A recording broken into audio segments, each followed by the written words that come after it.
Hello friends, welcome back to the new video. In this video guys, I will show you guys how can you off your Chrome notification in Vivo phone. Guys, you want to off guys your Chrome notification. So guys, you can off, and guys now let's see how to off Chrome notification in Vivo phone. So before starting video friends, I want to tell you, if you new in my channel and you are watching my video first time, so first of all go and subscribe my channel, click the bell icon and like my videos. So guys, first of all guys, open your phone setting and guys click on apps and notifications.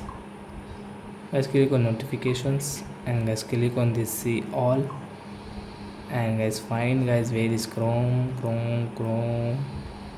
So as you can see guys, this Chrome. So as you can off your Chrome notification this right side. So as Chrome notification will off in your Vivo phone guys. So I hope friends you have understood how to off Chrome notification in Vivo phone. So that's it guys, thanks for watching my video. Now we will meet on next video with new topic. Before going, please go and like my video, subscribe my channel. Bye bye friends.